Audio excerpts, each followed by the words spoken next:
The Trump administration ramped up its support of Iranian regime change on Tuesday, announcing it will use Facebook and Twitter to communicate directly with the pro-democracy protesters who have taken to the streets to demand freedom from Tehran's hardline rule.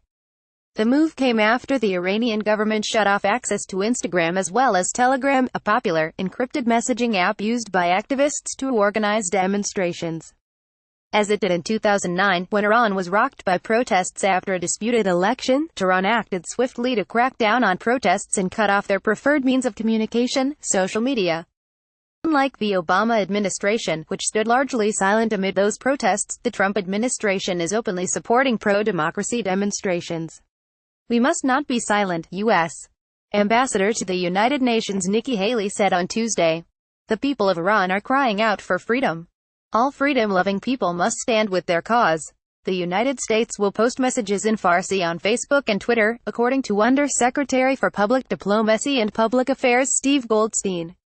While the effort may not facilitate communication among protesters, something Tehran is keen to stop, it will allow the U.S. to unilaterally show it backs the protests. "We support a freedom of the press," the State Department said in a tweet. "When a nation clamps down on social media, we ask the question, what are you afraid of? We support the people of."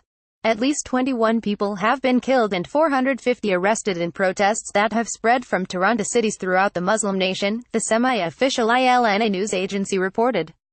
The brutal regime has moved to squash the burgeoning protests by cutting off communication, which it did successfully nearly 9 years ago.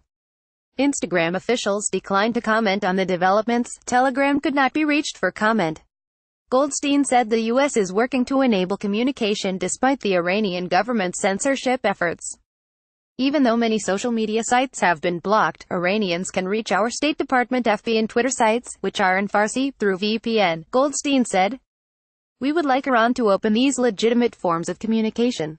In addition to social media support, the Trump administration is preparing to impose new sanctions on the regime if they attempt to use force to end the demonstrations. The potential new sanctions, first reported by the Wall Street Journal and confirmed by Fox News, would be imposed in response to human rights violations.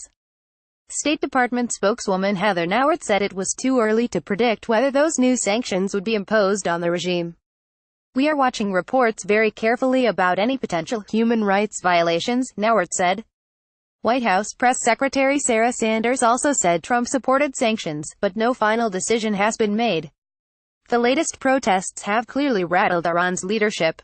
Mousa Ghazanfarabadi, head of Tehran's Revolutionary Court, warned protesters Tuesday that those arrested could face the death penalty when they come to trial. Iran's government has blasted the U.S., Saudi Arabia and the United Kingdom for instigating further protests, calling them enemies of Iran. Haley warned the international community against a repeat of their response in 2009.